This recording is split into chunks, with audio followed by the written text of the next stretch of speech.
A big win at Climate Pledge Arena for the Seattle Kraken as they get the 3-2 victory over the Colorado Avalanche. On Wednesday's show, we talked about some keys to the game, how the Seattle Kraken could defeat the Colorado Avalanche, one of the best teams in the league. We talked about Victor Rask, Matty Beniers, and Jared McCann staying hot, continuing on their respective point streaks. We also talked about scoring early, having a lead through 2 periods. Well, Rask, Beniers, and McCann all picked up assists, not goals, but all picked up assists on the game, as you had Kole Lind, you had Jordan Eberle, and Yanni Gourde score 3 goals in the first period.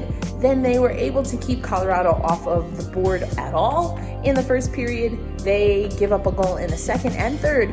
But what does that mean? They scored first and they had the lead through the second period. All recipes, statistically speaking, to beat Colorado, and the Seattle Kraken got it done. We'll break down this and more coming up on Thursday's episode of Locked On Kraken.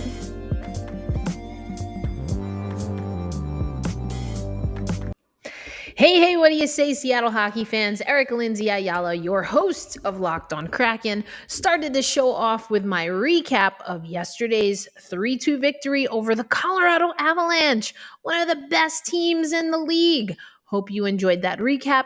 On this episode, we're going to get a little bit more into that win, and I'm going to get you ready for the games coming up, tomorrow, Friday, and over the weekend, because tomorrow is a Firebird Friday. That's right. We're going to focus on the Coachella Valley Firebirds, not only because the amazing Coachella, festival is going on, but also because the amazing Zoe Hickle works there. All of that is coming up on this episode of Locked On Kraken. You are Locked On Kraken, your daily podcast on the Seattle Kraken, part of the Locked On Podcast Network, your team every day. We are the Seattle Kraken.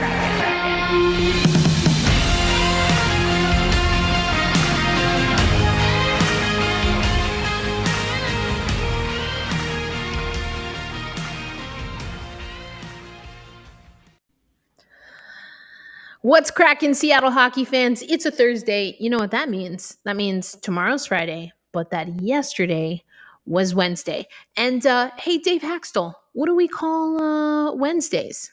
All right. You guys are spry and chipper today. It's good. Why wouldn't we be? Why wouldn't we be? That's right. That's right. You're spry and chipper yourself. Have a good one today. I was just informed it was Wednesday, so that's good. Good. It's a good place to start. It's hump day, right? It's all good. Halfway to the week.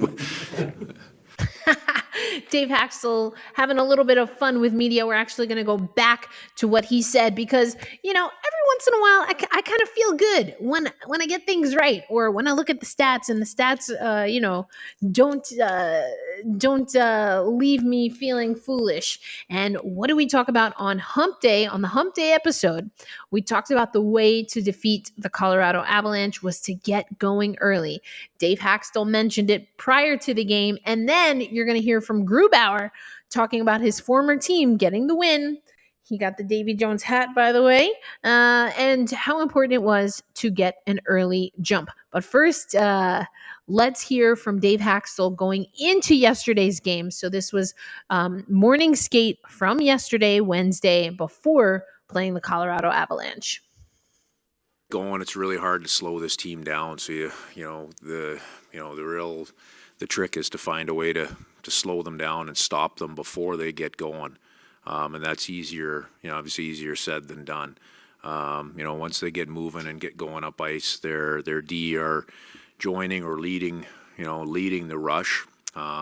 Once that wave gets going up ice, it's hard to defend because of their creativity and the pace that they play with. So, we have to be good. We have to be good up ice on their half of the red line. We've got to be good in the O zone. And make sure that we're on top of them and coming up with pucks and, as I said, trying to stop some of that before it gets going. Everyone knew it going into that game, folks. The Colorado Avalanche are a team at the top of the table, the only team to clinch a playoff berth, as we talked about on yesterday's show, for a reason. That being said, dealing with some injuries, and I picked up a few things again because of being able to call that game when they played the New Jersey Devils. The Devils won that game, and just kind of following their MO, the big Mo, or their modus operandi. I've been following the stats, and this is a team. If you can get them frustrated, if you get on them early, that juggernaut of an offensive team that they are has a little bit of trouble getting going. So let's take a look at the overall stats. And I mentioned that the hat went to Gruby.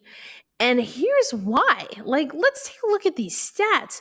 I mentioned it in my recap from yesterday, but look at these shots. I mean, the Seattle Kraken outshot the Avalanche, but 27 shots is what Gruby had to face against his former team, and he made the saves. He did what he was supposed to do. 24 of 26 saves, a 926 save percentage. He was perfect on the power play. We'll scroll up here again, looking at these stats. Neither team scored on the power play. You see that the hits were heavily in favor of the Colorado Avalanche. It was the Seattle Kraken that was guilty party more often than not, but the Seattle Kraken also had more blocked shots. I love that. But it's all about how this team started. They got Kole Lind with his second goal, Jordan Eberle and Yanni Gourde getting on the board. I talked about that at the top of the show. Again, Beniers, Rask, and McCann all get assists, all score in this game, so they keep the streak alive. Victor Rask, 500 games. And then if you watched the post-game celebration, it was Dave Haxtell that mentioned Jared McCann with his 200th game in the league. Congratulations. What a game for the Seattle Kraken. And I made a mistake, and I said that the Colorado Avalanche didn't score in the first period. They scored late in the first period. It was Cale Makar that scored. Kadri and Comfort get the assists there. And then they did not score in the second frame, the second stanza. And then they get Likinen gets a goal to make it interesting. It was not a pretty third period. There's definitely some things that the Seattle Kraken need to do to clean it up, but don't take my word for it. Let's hear from first Philipp Grubauer, and then the man that warmed everyone's hearts, all the Seattle Kraken's hearts, the one, the only Jordan Eberle. He's the YouTube card for today's episode, talking about the fans, but also just talking about how in order to win, you have to experience losing first. Really liked what these guys said post-game, so let's take you to the post-game presser first with the winning netminder, Philipp Grubauer, defeating his former team, and then one of the alternate captains, and that would be the one, the only, Jordan Eberle, talking a little bit about that crowd. The only player to have their name up in the rafters, that's us, the collective we of the fans of the Seattle Kraken, getting high praise from Eberle. Well, this is the first time, of course, that you get to win 3 in a row. What do you think it's been, not only just about the past 3 games, but just lately about this team where you're not only finding consistency, but you're winning games, you're winning close games, and you're getting contributions from all over, kind of like we saw this evening? Yeah, I think the last 3 games we played teams who were pretty skilled up front. We kind of changed our mentality a little bit, especially tonight. I think we looked like a playoff team. We did all the right things from in our zone, from the forecheck into the neutral zone. We were like supporting each other. We were all on top of like the puck, PK, special teams, like a really good job. And it's you over the last couple games. It's small pieces, small little details that then I think today was a complete game, end up in a complete game. You saw a little extra fist pump from you at the horn there. Is there a lot of extra emotion beating your whole team? Yeah, for sure. They're the best team in my mind in the league. Obviously, they're missing some major pieces with Mikko, EJ, Landy. Nas was back today. Taves are back there. They have almost 5 forwards on the ice, so it's an extremely tough team to play against, especially in our zone. And they have the depth to make up for those missing pieces, but they're still a really good team. How important is it to jump on a team like that early, just given all the firepower? Yeah, for sure. We did the right things early on. We won the faceoff, got it in. We battled it in their corner. We battled it out and won the 50-50 pucks. And yeah, I think it's a great play by all of those guys on those goals. At times this year we've talked to you after what's been some really difficult losses. So to do this after what's a big deal for this team, like, yes, there's the context of it, but like, what's it like to see this in this moment? Yeah, it's always fun winning. I mean, you get to finally get on a bit of a streak here and get 3 in a row. We're playing better hockey. I think, it's nice to finish off like this homestand 3 in a row, give the fans something to cheer about. They've kind of been with us all season. I think it's kind of a tribute to them. They're first class. Honestly, the best I've had in my career, maybe, in the aspects of how the team's doing, and they're there for us every night. So, I thought tonight we played a full 60 minutes. We had saves, we had a good kill, we had a good power play.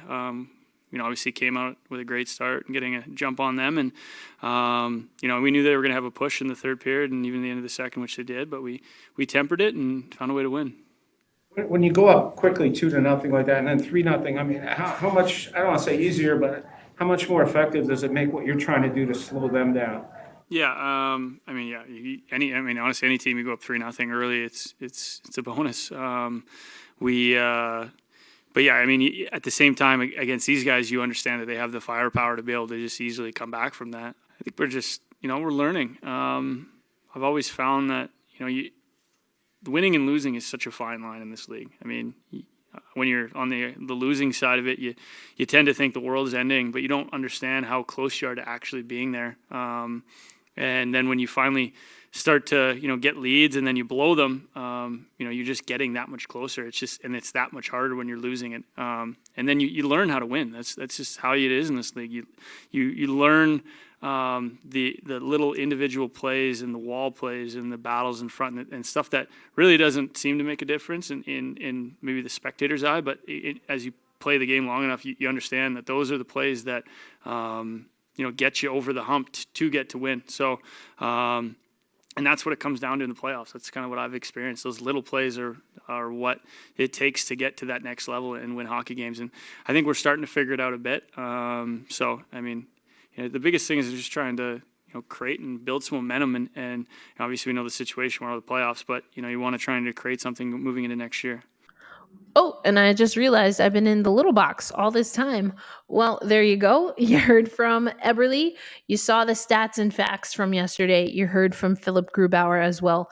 Again, everyone in that Seattle Kraken locker room knew that this was going to be a contest where they had to come out early, they had to get it done, and had to hunker down, and really tighten up in certain areas. Definitely saw gains in that area.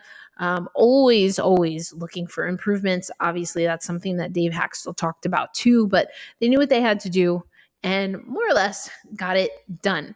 So coming up next, though, on Locked On Kraken, I want to get into a little bit more of the stats and facts and a special moment that the Seattle Kraken had with what some people might consider an opponent on the ice, depending on how you feel how the game was officiated. But we're going to get into some of the analysis from Alison, Lukan, and Andy Eide with a special story. That's what's coming up on Locked On Kraken. Right now, though, let me tell you about Shady Rays. It's an independent sunglasses company that gives you the features of $200 glasses for a fraction of the price. We're talking polarized lenses, well-constructed durable frames, and premium high-end finishes. And also, this is something that you won't find anywhere else, and what compelled me, who just misplaced her glasses to get in on this sweet, sweet deal that I'm going to tell you about in a little bit. You won't find this anywhere else because Shady Rays has an insane protection program. Shady Rays includes a lost and broken protection on every pair of their shades. They will send you a brand new pair if you lose them, no matter what happens. So give them a try. And if you don't love them, you'll pay nothing. It's as simple as that. Plus, 10 meals are donated to fight hunger in America when you shop with Shady Rays. Exclusively for our listeners here on the Locked On NHL Network, you can head to shadyrays.com and use promo code Locked On and get 50% off 2 or more pairs of polarized sunglasses. That's code Locked On for their best deal of the season. 50% off 2 or more pairs of Shady Rays sunglasses backed by over 150,000 verified 5-star reviews. Are you going to be one of them? I think you should be. I know I ordered my pair. Can't wait to show you my new blue lights that I have with, again, that insane protection policy. So go over to shadyrays.com, use promo code Locked On for 50% off a pair of 2 or more of the Shady Rays glasses. Hey, we're coming back. I know I played it at the top of the show, but in case you missed it, my recap of my recap of the Seattle Kraken win over the Colorado Avalanche for Locked On Kraken was also a part of Locked On Now. It is our show where we have the hosts from around the network, around the NHL channel, and other experts give you the rundown, the 411, everything that you need to know, what happened in the league. That's Sunday through Thursday. Check it out. It's available on YouTube and, of course, is available wherever you listen to audio podcasts, available 100% free to all of our listeners. All right, folks, I told you we're going to get into the stats. We're going to get into the facts and also just like a feel-good story. But, I told you that sometimes the stats make me look good, and I have had this person on the podcast, guest of the show, friend of the show, mentor, and just overall gem. As far as my estimation, that is the one, the only Alison Lukan gave you a post-game recap. So let's get into it. We're going to see it right here in just a moment. So post-game instant analysis by Alison Lukan. I just can't say enough about Alison. So let's just get into her work so I can stop doting over how amazing she is. And you can just see it for yourself. Playing the top team in the West, Seattle's authoritative start seals the 3-2 win over the Avalanche. Yanni Gourde! Ooh, the ping pong reference. I didn't get it, but apparently it's a song. Very cool. Love it. That's the one and only John Forsland on the microphone giving us the goods. So again, we talked about this yesterday. Alison writes, quote, "Just looking at the schedule, this game was supposed to be a big challenge. Colorado came to Seattle with 2 previous wins over the Kraken, the best record in the Western Conference, and tied for the most points in the league. But that's why you play the game." Of course, I added a little inflection here. I don't exactly know how Alison wanted this portrayed. I hope you, Alison, that is, can appreciate my dramatic reading of your work. All right, here it goes. As we continue, quote, "The Kraken came out confident. Yanni Gourde's line took on the task of quieting the Avs' top line that includes Nathan McKinnon and succeeded. The forwards were backed by the Adam Larsson Vince Dunn pairing that also tilted the ice Seattle's way. Kole Lind opened the scoring in the first 2 minutes. 4 minutes later, Jordan Eberle added a goal. And before the period was over, Gourde would be rewarded for his body of work by bouncing in a puck net front for what would become the game-winning score. Colorado would add 2 goals, but did not mount a significant attack until late in the third. And as he had the majority of the game, Philipp Grubauer stood tall and turned away 57 of 59 pucks sent his way. Let's look at the game by the numbers. All right, so here's what I like. Y'all know how I feel about the defense. I feel strongly about the defense. And according to this chart and the amazing Alison and Alison Lukan, and of course, Sports Logic, what do we see here? I like these entry denials. Over half of the entries denied by the Seattle Kraken. I like it. We see the shot quality also favored the Seattle Kraken at a 1.88 to the 1.45 for the Avalanche, top offensive team in the league. Shot attempts on the power play favored the Avalanche, but the shots on goal favored the Kraken, and the quality shots also favored us as well, us being the Seattle Kraken. I just love, I don't know what all of these numbers mean, but you know what? There's an article for that because Alison Lukan is amazing. So I'll link this up as well. This is how you will know looking at the scoreboard every single time.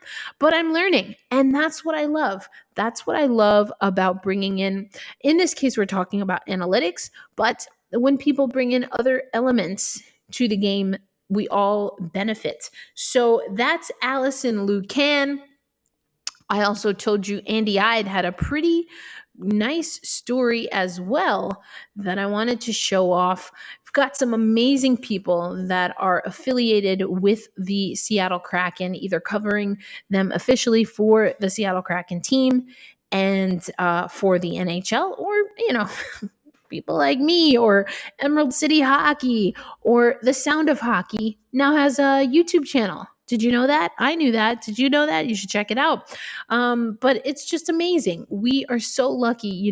I got to shout out also my guy, Ryan S. Clark, been killing it for The Athletic, but veteran linesman Vaughan Rody worked his last NHL game Wednesday, right back in the city where his Canadian hockey dream started with the Western Hockey League. And it's amazing. What a full circle moment. So the Seattle Kraken, there's been some video, but they all formed a line, just like you do a handshake line at the end of the game with your opponent. As I mentioned, kind of playing around tongue in cheek here, but every once in a while, it kind of does feel like the officials are the opponent. But in this case, it was all about just honoring 53-year-old who, quote, chose Seattle to be the setting for his last game because he lived in the area for the past 30 years. He moved to an apartment in Federal Way from his hometown of Winnipeg at the age of 24 to pursue his dreams of working in the NHL. There was an opening with the Western Hockey League for a Seattle-based official, and he jumped on it. The hockey fan in Rody will live on, but don't expect him to be critical of the officials or yell offside from his couch or the stands. Quote, "I've always been a fan of the game," Rody said. "I'm a fan of great players, and I think I'm more of a fan of better human beings. There's a lot of guys in the National Hockey League I pull for because they're good people. I have 78 teammates, NHL linesmen, and referees that are all the best people in the world. I will be pulling for them because I know how difficult the job is. It does take a special human being to be inside the glass blowing the whistle. It takes a lot of courage to do this job, and they'll never hear from me in a negative way. Everything will be positive." Bravo, Andy. Bravo, Rody. Congratulations on a fantastic career. I mean, you just love to see it. I did not get to choose, or I didn't know that my most elite level of playing sports was done. I didn't know my last game was my last game. I didn't know my last hit was my last hit. I didn't know my last put out was my last put out. That's what you call it when you catch the ball on the fly. I don't choose these words, just to be clear. I didn't know.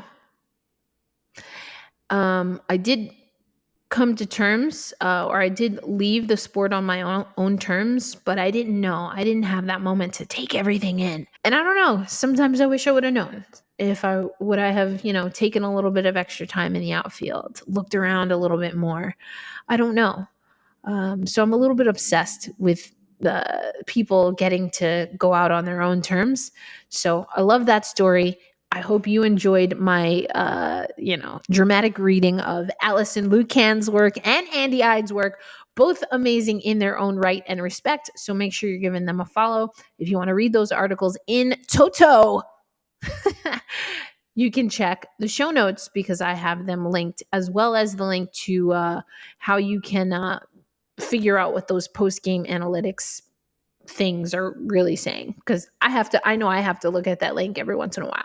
Analytics, not my ministry, but I test, and talking about storylines, I can do that for days. And coming up on this episode of Locked On Kraken, again, I'm going to get you ready for game day, because tomorrow we're going to have a very special episode, a very special guest, the one and only Zoe Hickel, and we are going to give all of our time tomorrow to our first official Firebirds Fridays, where we're going to dedicate time to talk about what will be the AHL affiliate of the one and only Seattle Kraken. Fire and ice, baby. Fire and ice. I was rooting for Phoenix.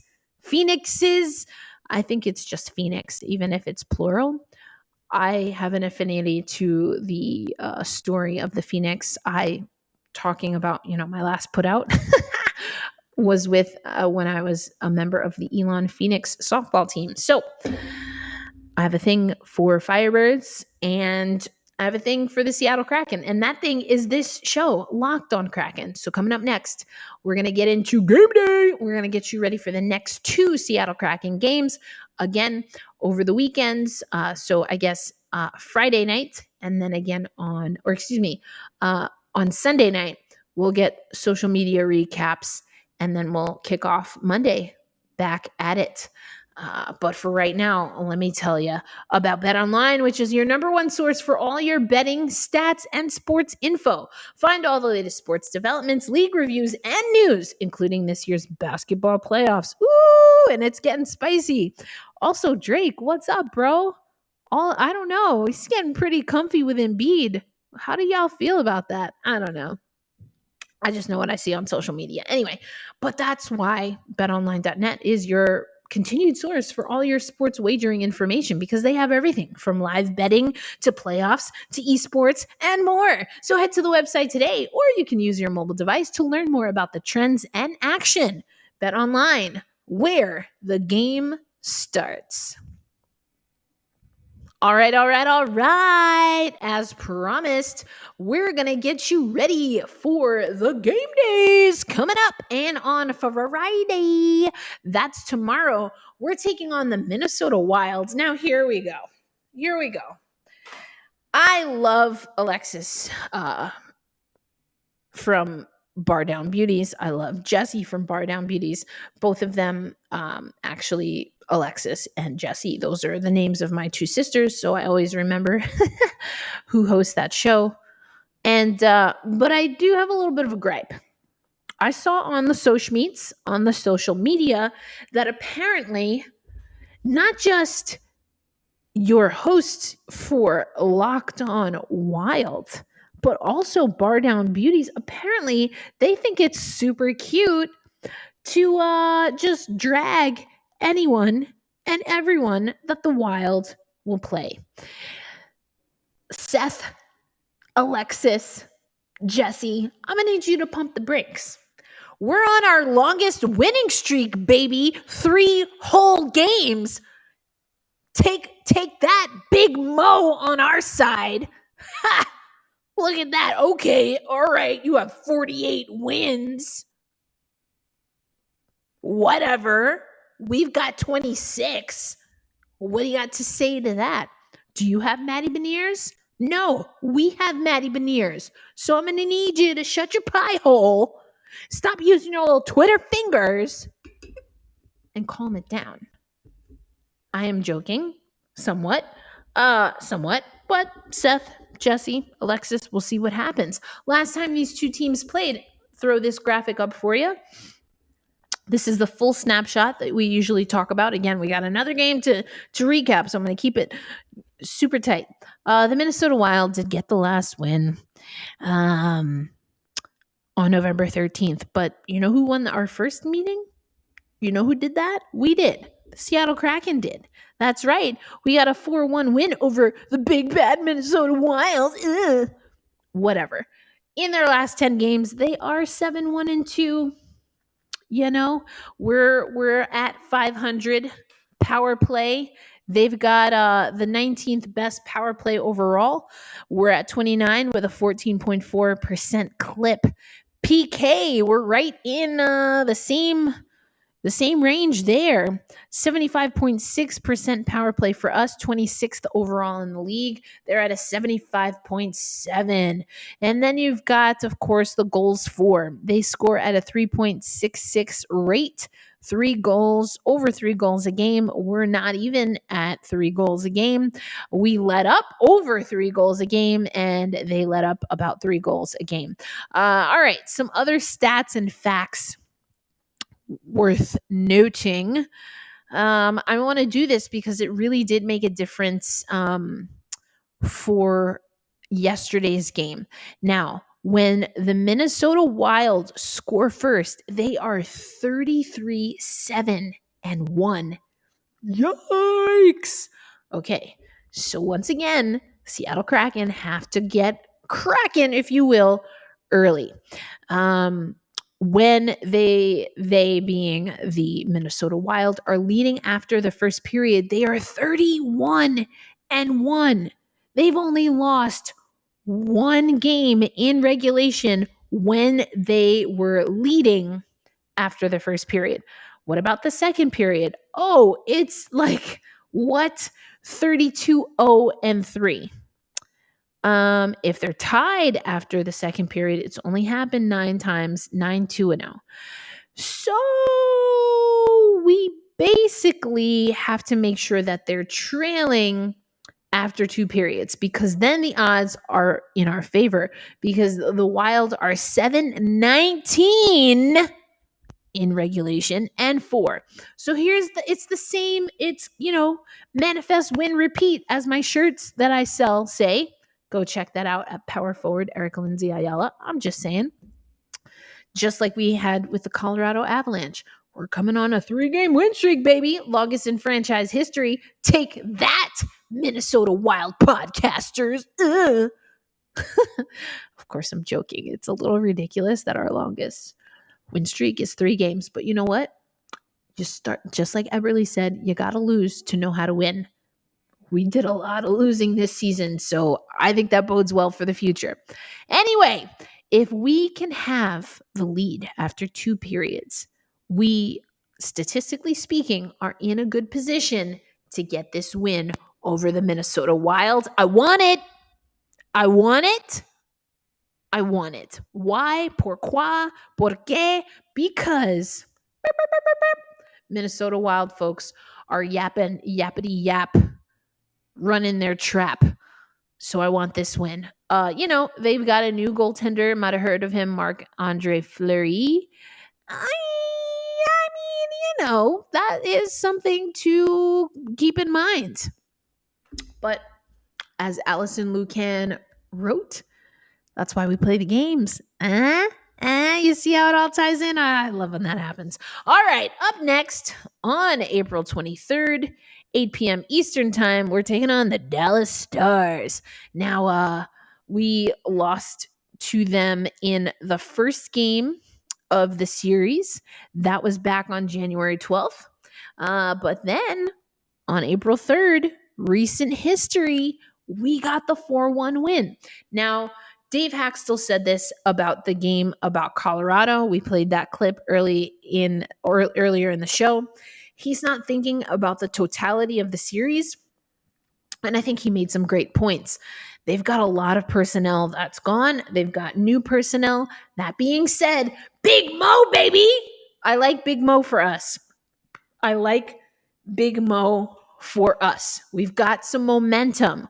We've got some motivation. Some of these guys, it's been said, Sprong has said it, Rask has said it, they're playing for contracts, whether with the Seattle Kraken or somewhere else. So there's stuff on the line, not a playoff spot in our season, but there's definitely stuff on the line. including playing for pride. Let's continue that streak. 3 games, make it 5 after the next 2 days. Why not? Who's to say? And I'm going to borrow this from my beloved Mets. You got to believe. You got to believe, right? New York Metropolitans, Seattle Metropolitans, let's go. You got to believe. Or, as we like to say in the year 2022, hold fast, stay true. Let's go Kraken. Tomorrow's episode, the one and only Zoe Hickle from the Coachella Valley Firebirds is going to join Locked on Kraken. She's going to make her debut. But as you will hear us say multiple times, we're just going to have her come back. She makes a pretty hard sell for why we should go check out the Coachella Valley Firebirds. And you know what? I'm here for it.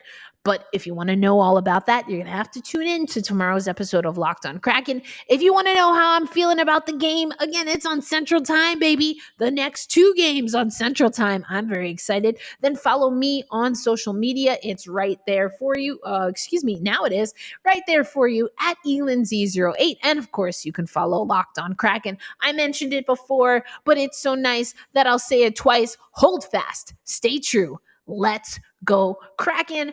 I will be here tomorrow, although I've already recorded that. So I'll see you in real time on Monday. Have a great weekend. Let's go Kraken.